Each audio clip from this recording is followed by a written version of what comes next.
Morning po. Bilang isang Kristiyano, pansinin ho natin ito sa buhay natin. Meron tayong tatlong organizations, grupo na kinabibilangan. Ano kaya itong tatlong grupo na kinabibilangan po natin? Unahin natin yung pinakamaliit, family. Ayan. Lahat naman tayo may pamilyang kinabibilangan. Tama po ba? Sino rito yung walang pamilya? Ayan, yung bigla na lang sumulpot mag-isa. Wala naman hong ganon. Lahat tayo merong kinabibilangang family. Pangalawa, church. Kristiyano ka kailangan meron kang spiritual family. If you have a physical family, kailangan meron ka ring spiritual family, yung church. So lahat ng Kristiyano dapat meron kinabibilangang lokal na church. Yung pangatlo, yung pinakamalaki, ito yung kinabibilangan nating government, state or nation. So pag sinabing state, estado, lahat naman ho tayo Pilipino Tama po ba? Ako naniniwala, walang tao ang pinanganak na stateless. Yung wala siyang kinabibilangang bansa o nation. Lahat tayo merong bansang kinabibilangan. Pero ang tanong ito, gusto mo ba yung bansa mo o ayaw mo? O gusto mo bang magpalit bansa? Siguro yung sinasabi natin, Pastor, kung pwede lang. Ayan, Parang gusto ko nang maging European. Ayan, gusto ko nang tumira sa Luxembourg o kaya sa Switzerland. Kasi sa Luxembourg at saka sa Switzerland, mayamang bansa. Kahit wala kang trabaho ron, maayos ang buhay mo. Ayan, Sa Pilipinas, may trabaho ka na, mahirap pa rin. Ayan, So kung minsan, naisip natin, pwede bang mamili ng bansa? Actually, ang bansa parang family Hindi mo pwedeng piliin. Yung church, pwede mong piliin. Tama po ba? Pero yung family, yung bansa, hindi mo pwedeng piliin, nandiyan ka na Actually, yung bansa, pwede mo rin piliin Pwede kang mag-migrate, pero mahirap na proseso. Tama po ba? Pero talagang yung family, hindi mo talaga pwedeng piliin. Ngayon ito, tingnan po natin ito. Meron pang pang-apat. Yung pang-apat sa mga estudyante at sa mga nagtatrabaho. Ito yung school o yung company na kinabibilangan mo. Tingnan po natin ito. Gusto ko lang mag-focus sa tatlo. Gawin nating apat. Family, church, company, school, state, government. Itong apat na ito, ano ang meron sila na pagkakapare-pareho? Alam niyo po kung ano meron sila? Meron silang mga leader. Tama po ba? Sa family, merong leader, yung parents. Sa church, merong leader, yung pastor, yung mga elders, yung pamunuan. Sa company, sa school, merong leaders, principals, teachers, sila boss. Sa government, may mga leaders. Si BBM, si Sara, mga senador, mga congressman. But the question is this, sa lahat o sa apat na grupo na yan na kinabibilangan mo, mahal mo ba yung leader mo? Parang ayoko na sagutin yung tanong ni Pastor. Mahal mo ba yung leader mo? O sabihin natin, kahit na hindi mo na mahal, ano ang turing mo sa leader mo? Do you treat them with honor, with respect, and with submission and obedience? Or pagka ayaw mo yung leader mo, pwede kang pumalag, pwede kang mag-rebel, pwede kang mangbash, pwede mong i-disrespect and dishonor them. And ito po yung mga questions Ano kaya ang sinasabi ng Biblia kapag ang leader mo ay masama, corrupt, hindi tama, incompetent ang ginagawa? Bilang Kristiyano, ano ba ang pananagutan natin? Ano bang dapat nating gawin kapag mayroong mga issue na ganyan? Mayroong issue ng drugs, mayroong issue ng corruption, mayroong issue ng nakawan, mayroong issue ng gulo o kaguluhan ng rallies and rebellions and kung ano-ano pa. Ano kayang dapat nating gawin bilang Kristiyano? I-flash nga natin yung ating Ito siguro parang, tingnan lang natin civil responsibilities and duties which is found in Romans 13, 1-7. Tandaan natin, when we say civil, ito yung ating responsibilidad at ating tungkulin sa ating bansa. Bilang isang civilian, kaya nga civil Bilang isang mamamayang Pilipino, ano ba yung Actually, I am not pertaining to our responsibilities in our family, in our church, Pero mas focus tayo ngayon doon sa gampanin natin bilang isang mamamayang Pilipino na naninirahan sa bansang Pilipinas. Actually, yung term na obedience and submission, ayaw natin yan Alam niyo ba kung bakit? Bilang tao, ayaw natin yan. Kasi pag sinabing submission, ang gusto natin, sila ang nagpapasubmit sa atin eh. Ang gusto natin, sila yung sumusunod sa atin eh. Sila yung sumasang-ayon sa atin. Pero yung tayo yung aayon, tayo yung susunod, tayo yung, alam niyo ba yun, tayo yung magbabow down, mag-step down, tayo yung magpapasakop. Ayaw natin yan eh. Bakit kaya? Kasi nature ng tao, yung ma-pride. Pero if we're going to read yung Romans 13:1-7, we will find out the true nature of submission na pinapagawa sa atin ng ating Panginoon when it comes to our civil responsibility and duty. Ano? Dito po sa Romans 13:1-7, merong 3 letter S na ipinapagawa si Apostol Pablo sa atin. Doon tayo sa outline muna. Tingnan po natin. Ano? Number 1, submission to governing authorities. So number 1, submission to governing authorities. Pero bago tayo mag-umpisa, take note nung isinulat ni Pablo ang Book of Romans, alam nyo ba na ang Roman Emperor, ang presidente, ang hari during that time was Emperor Nero. And si Emperor Nero, according to history, he is the most vicious, the most wicked, the most evil emperor pagdating sa kanyang treatment sa Christianity, sa mga Kristiyano. Siya ang emperor na mayroong panukalang pinakamadugong war, hindi on drugs, kundi war on Christians, mga kapatid. Ang dami niyang pinapatay ng mga Kristiyano. Pero kung i-consider natin na sinulat ni Paul ito during the time of Nero, minsan malilito tayo eh. Bakit ang ganda na sinasabi ni Paul about submission, about obedience kay Nero, na dapat hindi dapat sinusunod yan, na dapat binabas yan, na dapat nagre-rebelde tayo dyan. Mamaya tingnan natin. Basahin po na natin yung verses 1-5 ng Romans 13. Okay, let's read dun sa Bible. Sabi ni Paul, everyone must submit himself to the governing authorities. Balik tayo. Ano yung 4 na governing authorities na binabanggit ko? Family, church, company, school, yung pang-4, government. Okay, Sabi ni Paul, lahat tayo, meron kinabibilangan natin yung 4 na ganyan. Kailangan tayong magpasakop sa leader. For there is no authority except that which God has established. Nakita nyo to? Siguro nung sinusulat ni Pablo ito, yung mga Roman Christians, yung mga Kristiyano sa Roman Empire, nagugulat sila. Pinapatay na nga tayo ni Nero, pero bakit magpapasakop pa tayo sa kanya? Corrupt na nga yung government natin, bakit? Hindi pa tayo mag-aaklas? Hindi ba tayo magrarally? Ano sabi ni Pablo ito? Submit himself to the governing authorities. Magpasakop. Ano sabi ni Paul? Anong dahilan? For there is no authority except that which God has established. Sapagkat walang kapangyarihan na hindi ang Diyos ang nag-establish, sabi niya. Ibig sabihin pala, kaya pala naging Roman Emperor si Nero, pinahintulutan niya ni Lord. Ibig sabihin pala, kaya pala naging presidente, yung mga leaders natin ngayon, kaya pala nandyan yan mga yan, merong approval ng Panginoon. In-establish na yan eh. At ang sabi po rito, the authorities that exist have been established by God. What? In-establish ba talaga ni Lord yan? Oo, pansinin pa natin, Basa natin yung karugtong. Sa verse 2. Ayan. Consequently, ito ang sabi ni Pablo, he who rebels against the authority is rebelling against what God has instituted. Ano, Paul? Ang sino mang magreklamo, mag-atlas, kumontra, kumalaban, magrebelde sa government, ay kinukontra mo yung in-establish ni Lord. And those who do so will bring judgment on themselves. Ha? Patay. Pero mo, sila na nga yung mali. Ako na naglabas ng reklamo ko, ako na nagre-rebelde, ako na kumakalaban sa korupsyon, ako pa yung mali. Uy, parang there is something wrong yata dito sinasabi ni Pablo.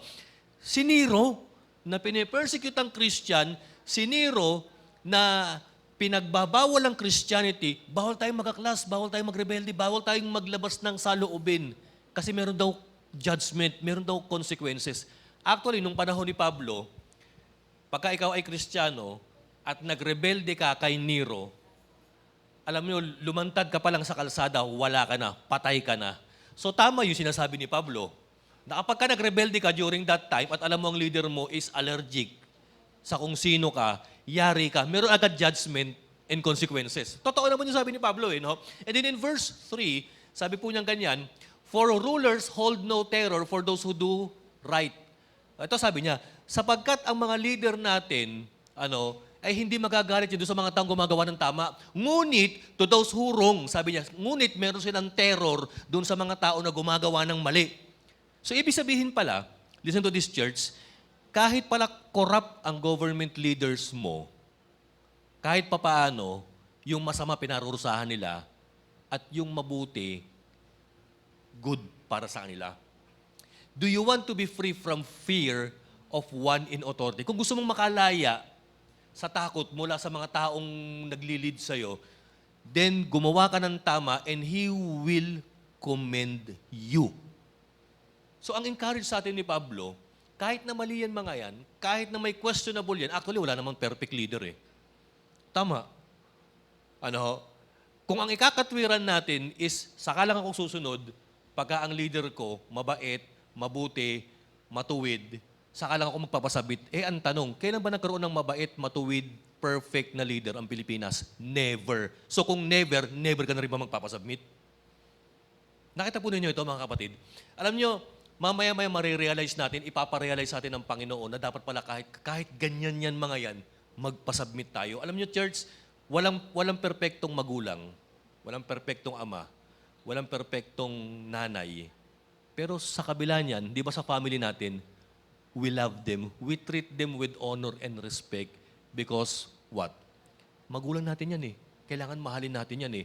And aside from that, kaya ito pinapagawa ng Panginoon. Na-realize nyo ba? Bakit kaya pinapasubmit ako ni Lord sa governing authorities? Alam nyo church, kaya tayo pinapasubmit ng Panginoon sa kanila is hindi para sa kanila. Hindi para sa ikabubuti nila, para sa ikabubuti natin. Kasi when we submit to them, i-honor din nila tayo. Makikita nila ang kagandahang buhay na nakuha natin kay Kristo. Makikita nila yung kakaibang citizen na itong mga Kristiyanong ito, hindi sila pasaway. Di ba? No? Kaya ang sabi ni Paul, then do what is right and He will commend you. Okay, let's further read yung verse 4. Ito pa ang karugtong. Sabi po niya, listen to this.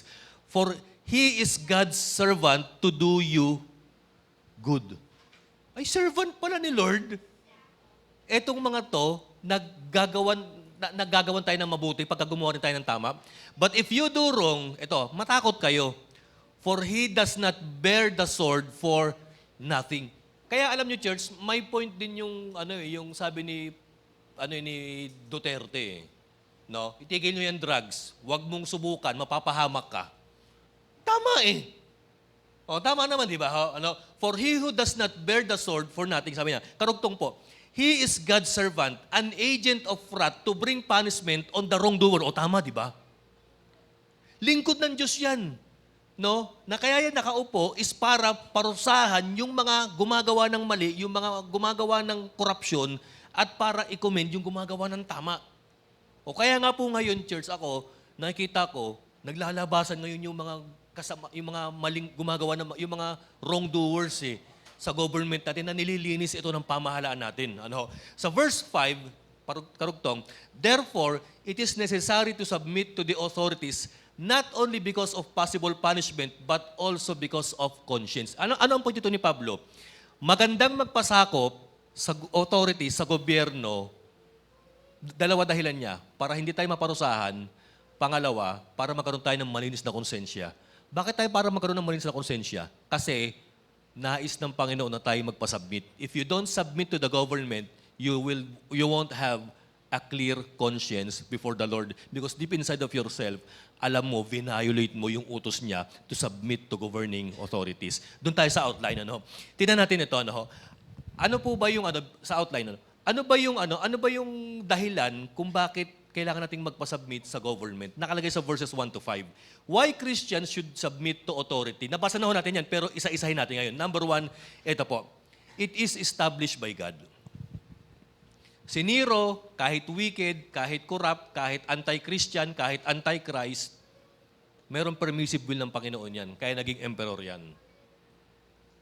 Si PBBM, si PRDD, si Pinoy, si GMA, si ERAP, tanong ko sa inyo, no? Ilang presidente na ang naranasan mo nung ikay nabubuhay pa?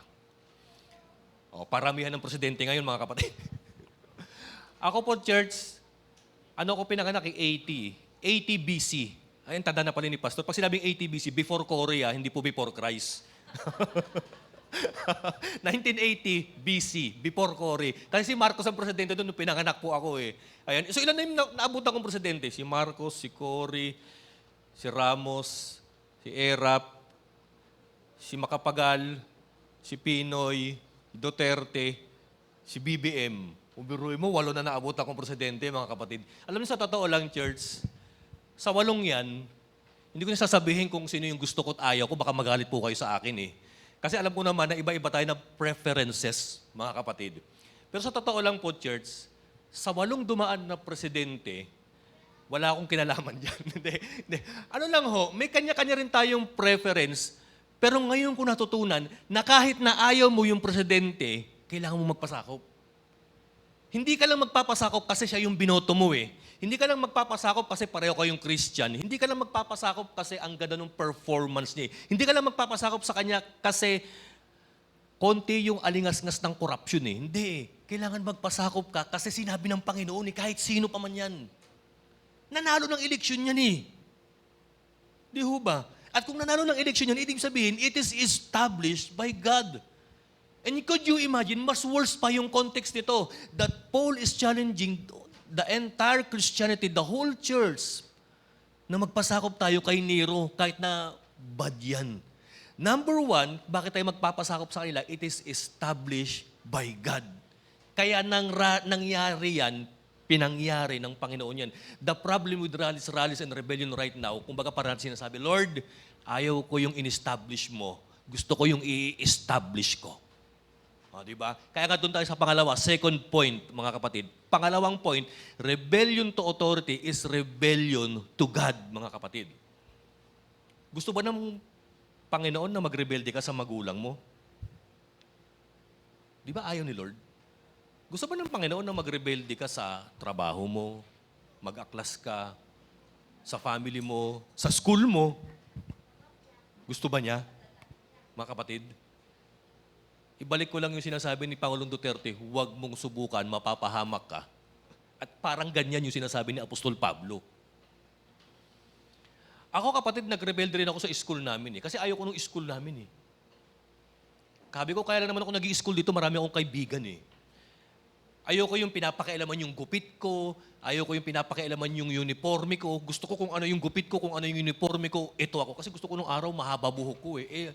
Doon sa school namin, ang iksi, kailangan ang gupit mo, 3x3, 2x2 eh. Minsan nga yung sandok kung tawagin, yung ganon, tapos ito lang yung may buhok, mga kapatid. Parang ang Shaolin, mga kapatid, ang itsura mo. There was a time, mag-graduation na, mga kapatid, ginupitan ako ng direktor, ang taas ng uka sa akin. Ayaw ko magpagupit ng mataas. Alam mo, sabi ko, ganyan ginawa mo ah. Sige, picture na nung graduation book namin. Hindi ko nagpagupit. Ang itsura ko para kung hindi ko alam eh. Nakaganon pa ako eh.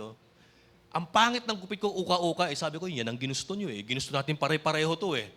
Alam, pero nung lumaki na ako, nung nag-aral na ako seminary, nung nakita ko na, that was the time I realized, hey man, I was so bad, I was so ugly because of rebellion na ginawa ko sa school ko. Ang pangit, kapatid. Hindi ka sumusunod, hindi ka marunong sumunod. So ngayon, nalaman ko, yung pagre-rebelde ko pala sa kanila, na bagamat hindi ko sila gusto, actually, rebellion din pala kay God eh. Kasi sila yung in-establish eh. So huwag tayong magre-rebelde sa magulang natin, binigay ng Panginoon sa atin yan. Huwag tayong magre-rebelde sa governing authorities, huwag tayong magre-rebelde sa mga pastor, sa mga leaders. Binigay ni Lord sa atin yan. Pangatlo, na sinabi ni Pablo doon sa verses 1 to 5. Third, rebellion has consequences. O totoo, di ba pagka nag-rebelde ka, pag nag-aklas ka, may consequences. Di ba may mga batas tayo na tinatawag na ano nyo ba yun, yung anti-terror bill, sedition, rebellion, may mga ganung mga ganung batas na sinasabi na kapag ginawa ito, may consequences. May kulong ka, mapaparusahan ka. So rebellion has consequences. And iput natin into context, dung time ni Pablo, na kapag ka nagrebelde ka kay Nero at malaman ni Nerong Christian ka, hindi ka pa nagre-rebelde, yari ka na. O, tama po ba? Ano? Kaya, kumbaga, yung pag-submit sa government, hindi protection ng government yan para sa atin eh. Protection natin yan from government. Kaya pinag-uutos sa atin yan ng Panginoon na kapag tayo nagpa-submit, we are under cover of the protection of God, mga kapatid. Tama po ba? Kasi pag ikay nagre-rebelde, you are opening what? Yourself saan? Sa consequences. Consequences hindi lang sa pamahalaan, kundi maging sa Panginoon na makikita ni Lord, hey, you are disobeying. Ano? And then yung pang-apat, ito po, authority maintains order in society. Isa sa dahilan kung bakit tayo nagpapasabit sa kanila, ito ho, kahit hindi natin sila gusto, kahit na ayaw natin sila, kahit na makikita natin sila ng kahinaan, faults, and corruption, at least kahit papaano, they are the agent that God used to maintain order in society. May tanong po ako sa inyo, ano mas gusto nyo? Mamuhay sa isang corrupt na state o sa isang anarchy na state? Kapatid, pag sinabing anarchy ang Pilipinas, wala nang batas. Pwede nang pumatay, pwedeng magnakaw, wala nang papaparusahan. Mas delikado yan, kapatid. So kung merong state na nag-go-govern at nag-maintain ng order sa society, sa state, syempre, may takot, may batas na pinapairal. Tama po ba, mga kapatid? So in short, pag tayo sumunod sa batas, huwag kang magdanakaw, huwag kang papatay, huwag kang ganito, huwag kang gaganito, ganyan na ganyan, undercover ka sa protection, hindi ka parurusahan. And then yung panglima, bakit tayo kailangan magpasakop? Authority is God's servant for our good. O di ba pinoproteksyonan tayo ng state? May batas na nagpuprotekta sa atin, na kapag nanakawan ka, pwede kang maghabla, na kapag inargabyado ka, may pulis kang pagsusumbungan. O, tama po ba? No? And then next, ito pa ho. Sa context nito, we submit and obey not just to avoid punishment. Sabi ko nga, but to honor God with a clean conscience. So, kaya pala tayo sumusunod at nagpapasakop, is hindi lang para makaligtas tayo sa parusa, sa paglabag sa batas, kundi para haharap tayo kay Lord na mayroong malinis na konsensya. Nasasabi natin, hey Lord, kahit ayaw ko yung leader ko, nagpasubmit ako, sumunod ako sa tamang pinapagawa nila, Panginoon. And I have a clean conscience, oh God. Ayan. Tignan natin ngayon kung bakit naisulat ito ni Apostol Pablo. Next, sige. Basahin po natin ito. Supportive to governing authorities. Balikan po natin yung verses 6 to 7a dun sa Bible. Yung unang S, submissive. Yung pangalawa, kailangan maging supportive.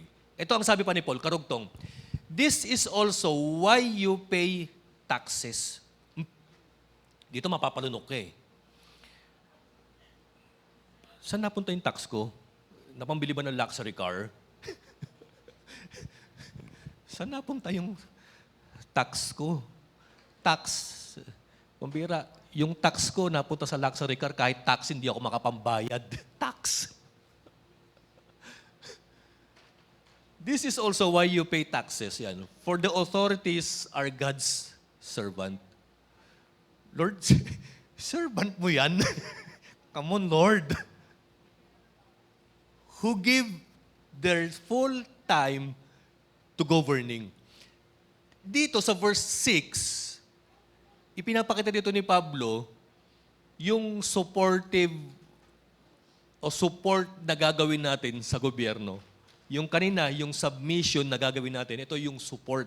We support the government by paying tax. Actually, maganda nga sa Pilipinas, di ba, pagka minimum ka, wala yatang tax, tama po ba? Wala yatang tax pag minimum ka, no? Kaya lang ang problema, merong tax pa rin. May value-added tax, may IVAT.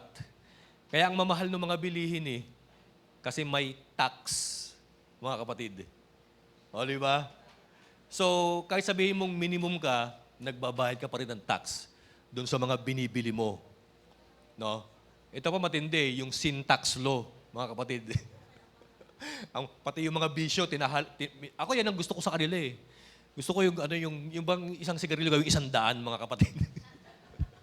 Ayan, pati tinaasan, ano ho. Ayan, listen to this, church. Doon na pupunta yung mga pinambibili natin. Pero ito, ang tanong, saan nga ba ginagamit ng government? Alam nyo, kahit papaano, church, hindi naman talaga 100% na pupunta sa bulsa nila yung tax natin eh. May ginagawa rin naman sila. O, kita mo, saan napupunta? Sa pagpapagawa ng kalsada. Alam mo, kahit substandard yan, at least may kalsada, di ba?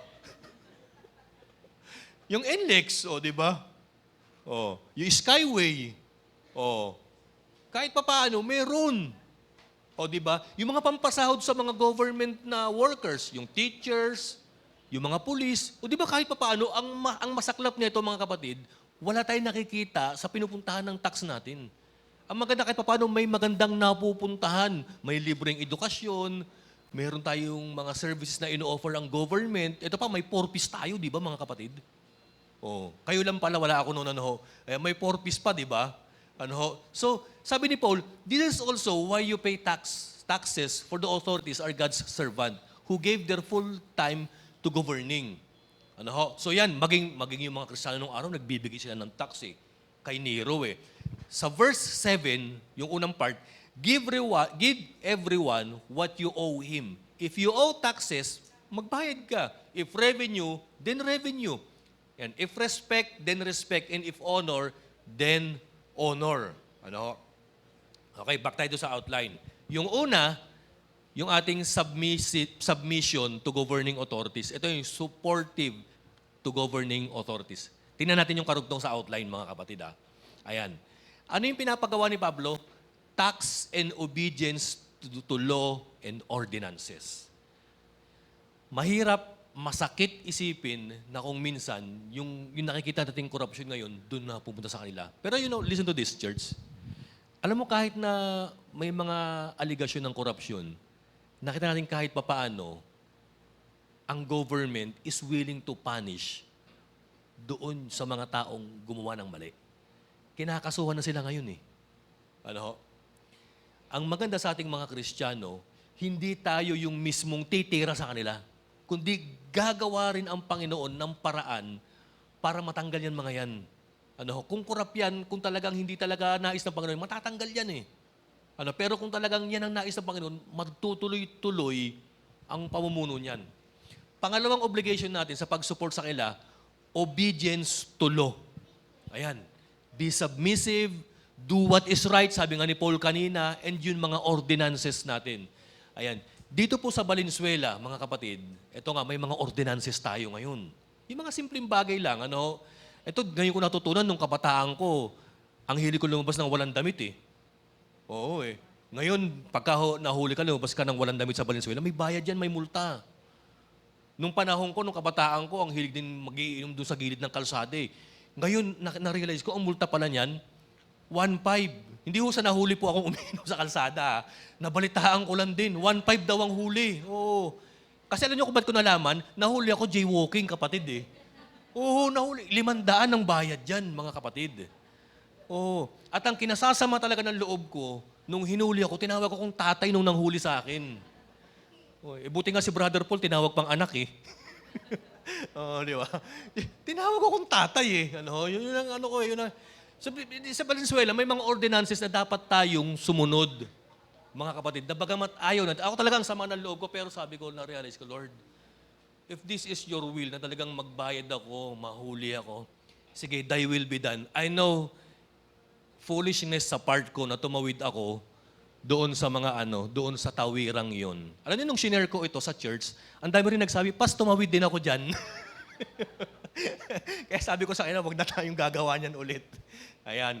Alam niyo, ang maganda kapatid, ito ma-realize ng mga government na yung mga Kristiyano tumatawid dun sa may pedestrian Uy, ang galing nitong Christian na motorcyclist nag-i-slow down sa pedestrian hindi nagbibiting the red light Uy, ang ganito sumusunod sa mga ordinances Di ba't ang ganda mga kapatid na nare-recommend, nako-commend ang mga Kristiyano, ang mga anak ng Diyos dahil sa matindi ng pagpapasakop at pagsunod sa government. So yan yung pangalawa nating kanina submissive, ito yung supportive. And then next, ayan.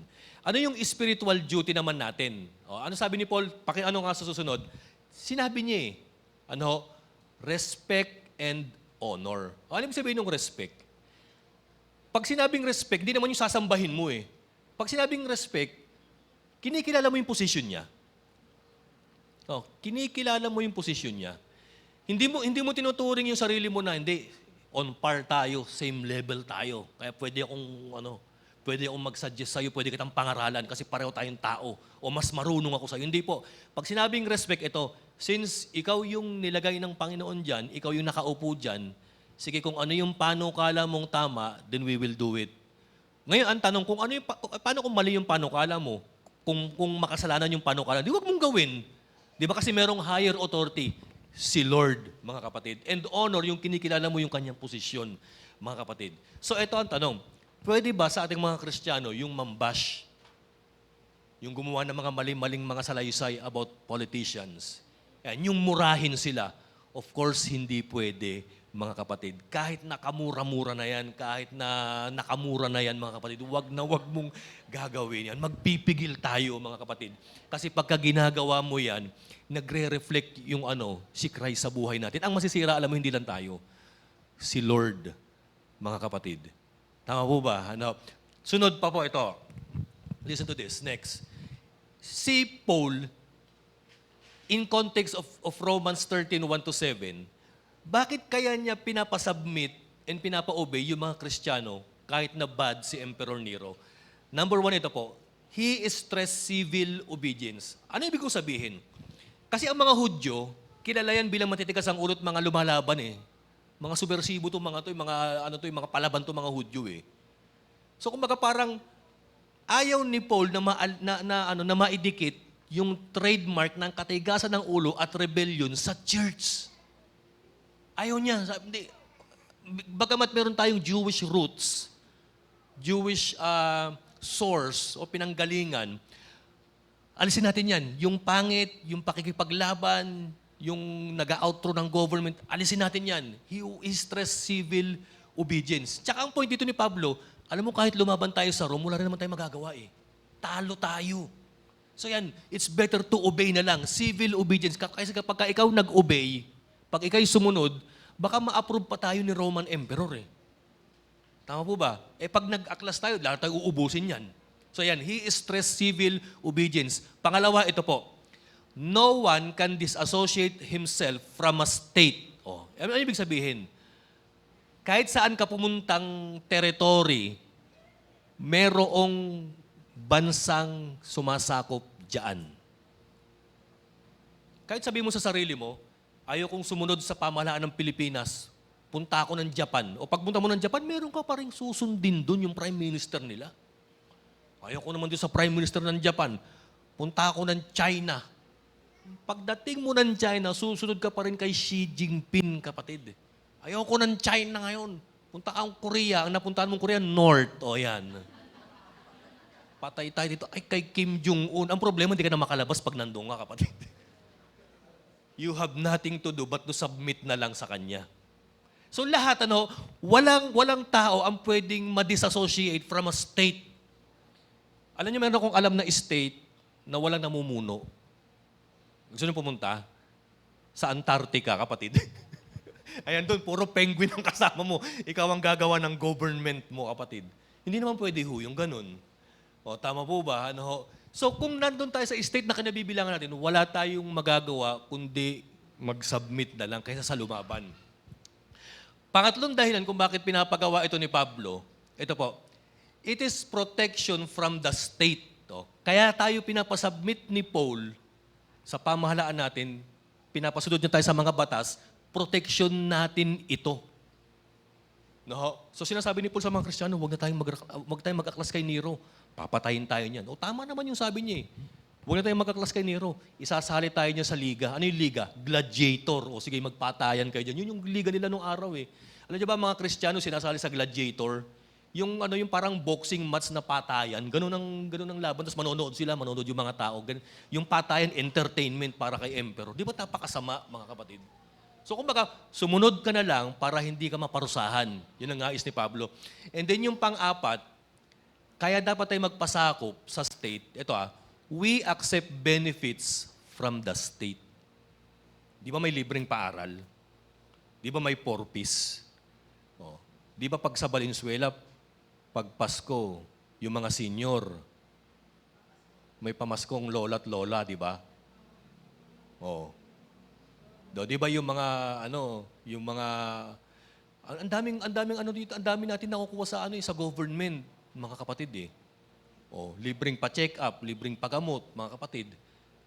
Yung pagturok sa rabies, libre ba, mga kapatid? Oh, mga ganun, ang dami niyan. Oh, maging yung klase namin nung Biyernes, sinasabi na rin ng teacher ko sa psychotherapy, nag-o-offer na rin ng libre yata yung government kasi ang dami raw Pilipino ngayon yung nai-stress na-anxiety Kaya may mga libreng consultations na rin, kapatid. O nakikita nyo, ang mahirap kapatid ito, nagre-rebelde tayo and at the same time, we are accepting benefits from the state. Parang sabi ni Pablo, pangit naman yata kung ganyan.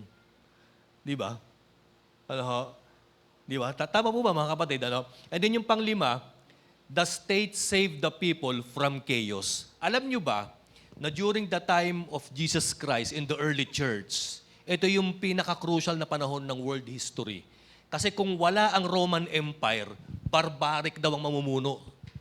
Biro mo pag sinabing mga barbarians, magugulong tao yan, mga cannibal yan, mga walang, hindi uncivilized yan, mga yan.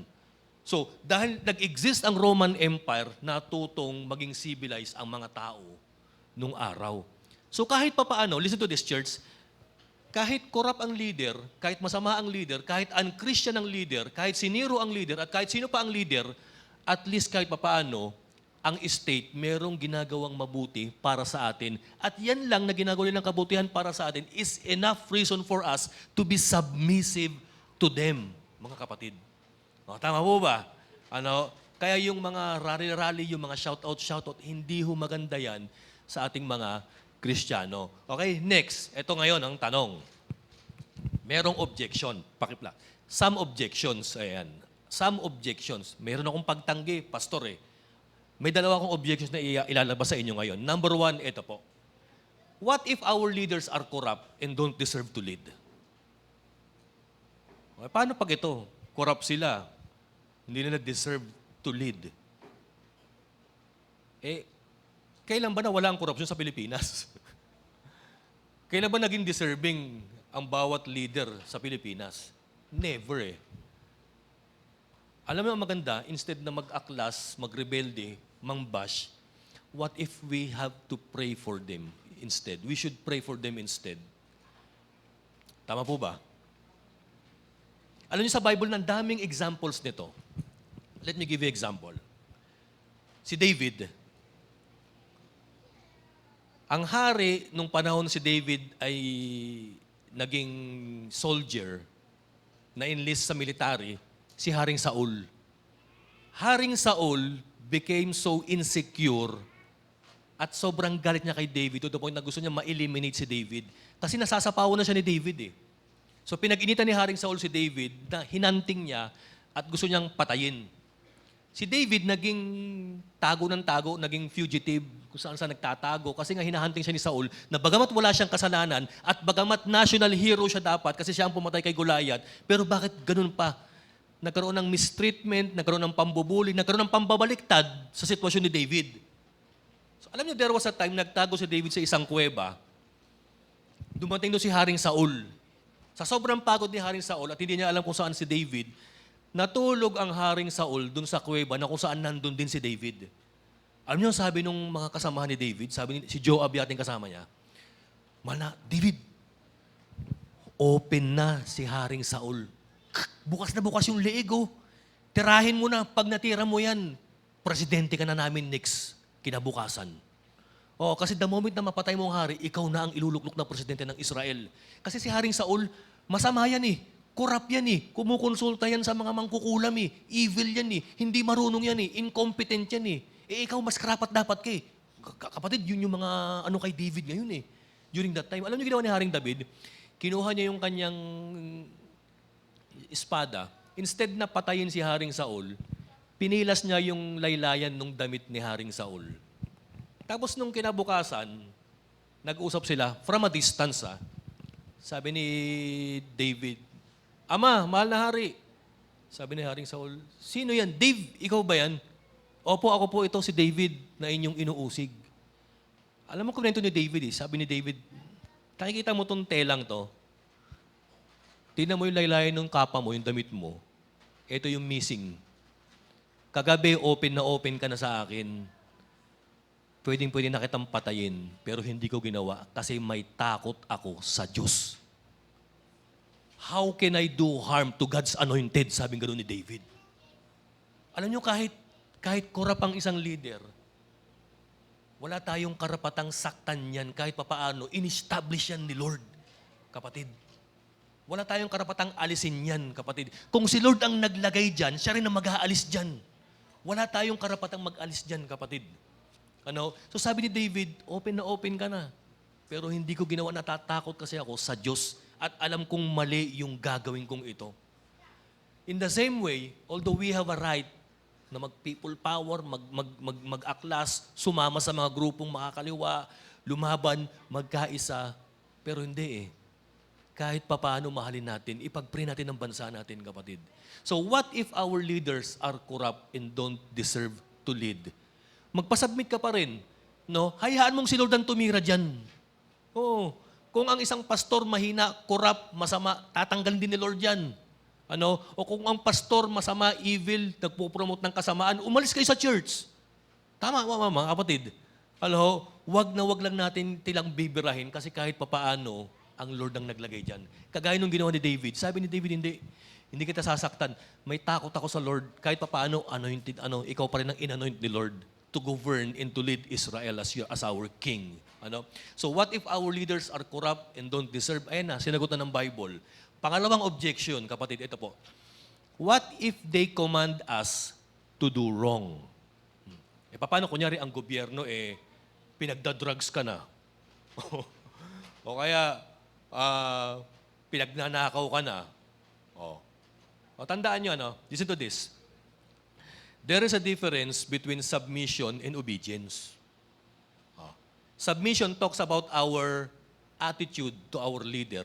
Obedience tells us about our actions towards our leader. Actually, the good example of this, what if they command us to do wrong, doon sa nangyari kay Daniel. Ano yung nangyari kay Daniel? Si King Nebuchadnezzar, gumawa ng kanyang statue. Rebulto.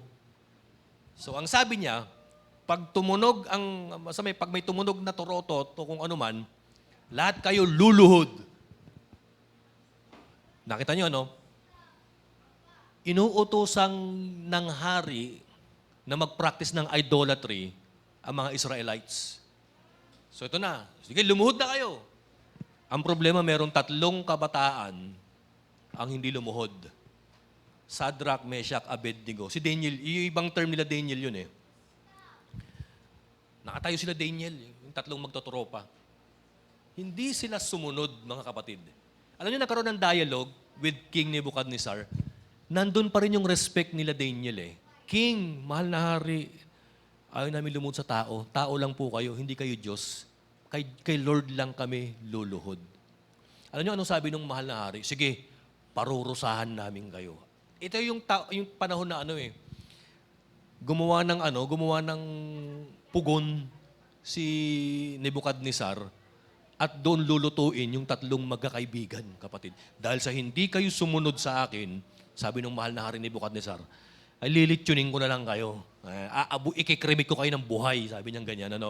So sinunog yung 3, ang problema, maging yung nagsunog, namatay. So doon, habang nasusunog yung oven, yung mga nakatingin, 3 yung nilagay natin doon, ba't parang buhay pa? At parang 4 sila. Ang galing So nung namatay na yung apoy, sabi ni Haring Nebuchadnezzar, labas. Sa lakas ng apoy, sa tindi ng init, buhay pa kayo. Ngayon, that was the time that King Nebuchadnezzar believed God.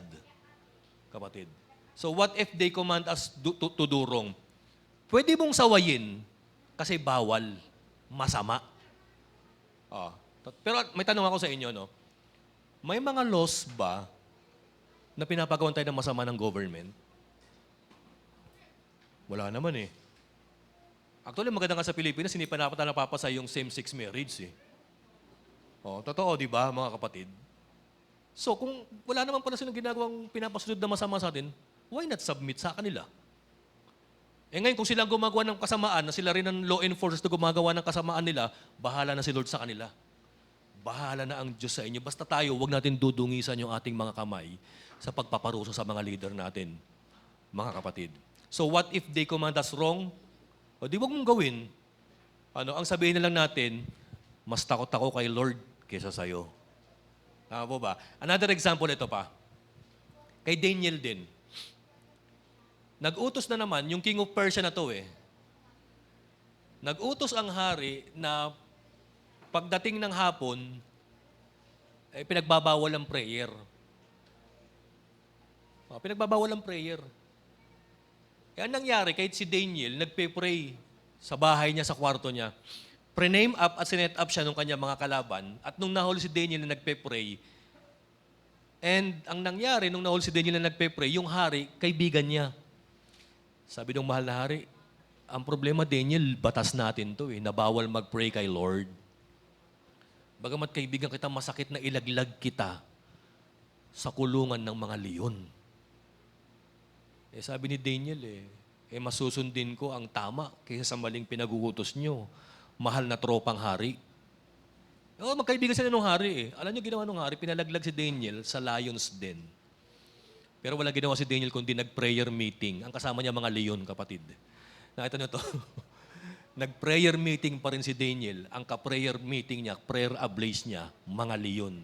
Wala nangyaring masama, kapatid. So, pangalawang objection, what if the government command us to do wrong? Huwag mo sundin. Sundin mo pa rin yung mas higher authority, which is the law of God. But the good thing right now with our government is wala namang batas na pinaggagawan tayo ng masama. At halos lahat ng batas na nakalagay sa Constitution para sa ikabubuti natin. No? Dito na tayo matatapos, mga kapatid. Okay, conclusion. Tingnan po natin ito, no? Submission deals with our attitude to authority, while obedience deals with our actions to authority. Iput natin into context.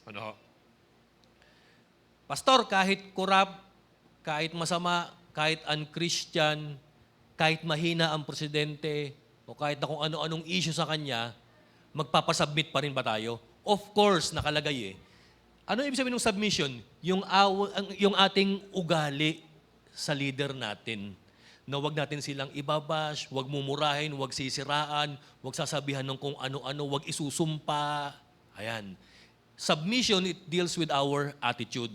So, tama po ba? Pero paano, Pastor, kung mahina na nga sila, wicked na nga sila, meron pa silang masamang pinapagawa, doon papasok yung obedience. Huwag mong i-obey.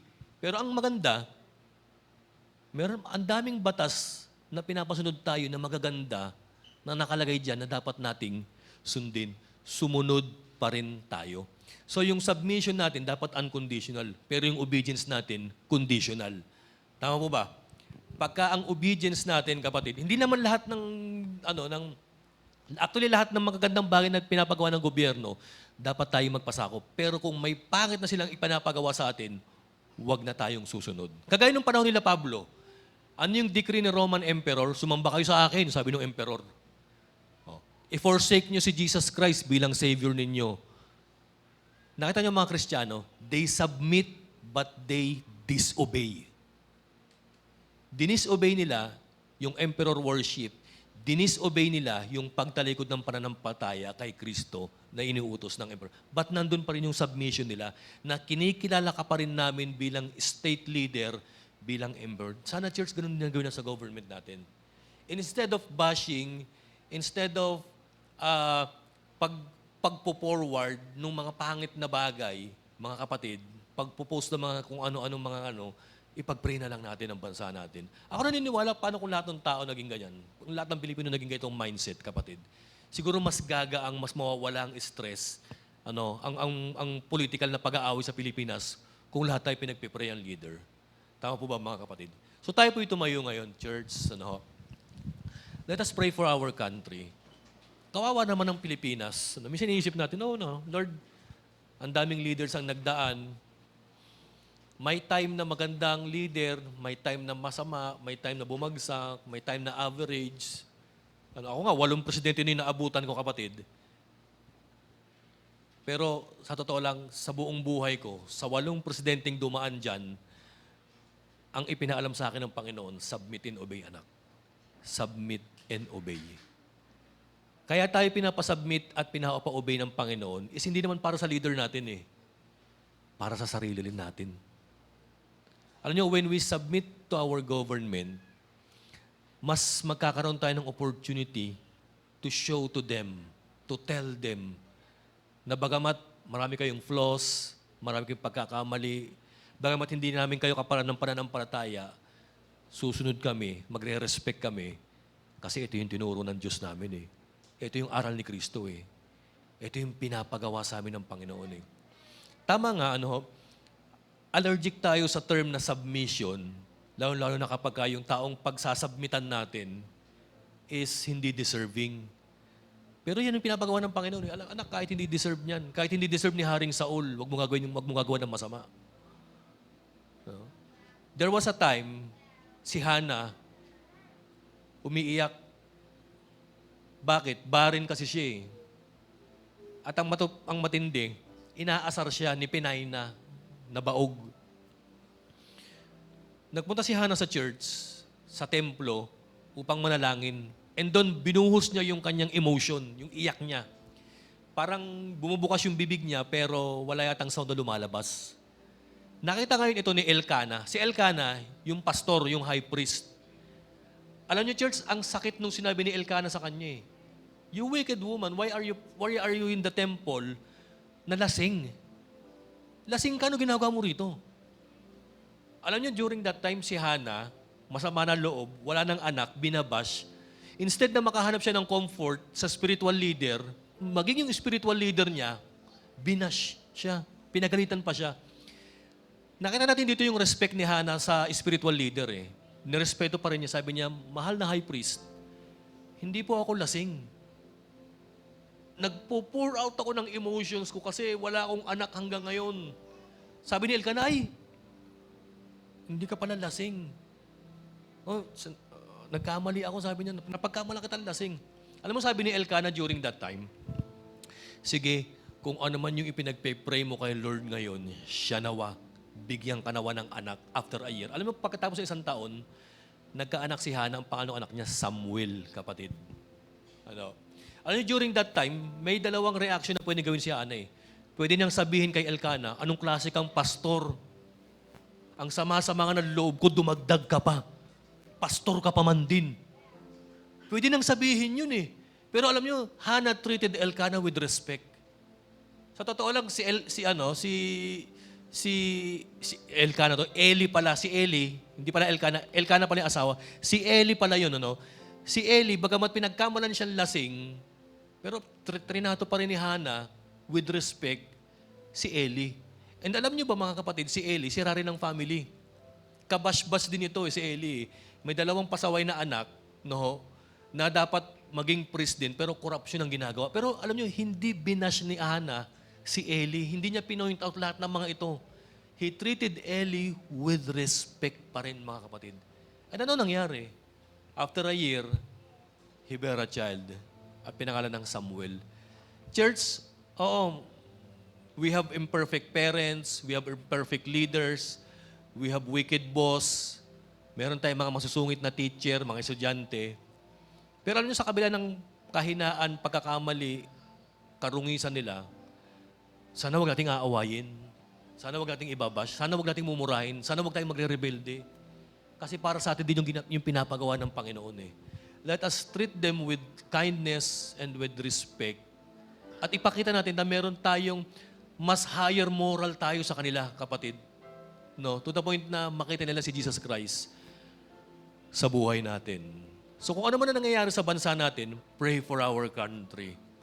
Alam ko there will be a time na bagamat lowest point na ng Pilipinas ito, there will be a time mararanasan din natin, kapatid, na magkaroon ng better leaders because we continue to pray to submit and obey sa leader and sa laws natin from the Lord. Tayo po yung tayo po yung manalangin. Father, salamat po, Lord, sa umagang ito dahil once again, bagamat mahirap, Lord, magpasakop, bagamat mahirap sumunod, bagamat kung minsan, Lord, may pride kami, pero Lord, nangusap kayo sa amin eh. Masama palang lumaban, Panginoon. Masama palang mag-conduct at mag-incite ng rebellion. Father, if ever nagawa namin ito sa magulang namin, sa leader namin, sa boss, sa government namin, we're sorry, Lord. And turuan niyo ho kaming, Panginoon, na magpasakop sa authority. Kasi, Lord, para sa ikabubuti naman para namin ito, Panginoon eh.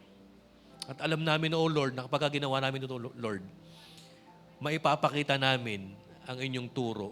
Maipapakita namin ang inyong pag-uugali. Salamat, O Lord, for everything. Lord, I pray for our country na, Lord, sa pagtatapos ng taong ito, maparusahan ng batas kung sino man, Lord, ang nagkamali, magkaroon ng accountability at magkaroon ng reform at pagbabago. Father, I pray, Lord, sa aming mga leaders, mula sa presidente hanggang sa mga barangay chairman, O Lord, nawa Panginoon, matigil ang corruption, magkaroon ng pamumunong merong integridad, magkaroon, Lord, ng transparency, at magkaroon ng pagbabago sa bansa namin. Tulungan niyo sila, Father, and I pray for them, Panginoon. Salamat, O Lord, dito po aming panalangin.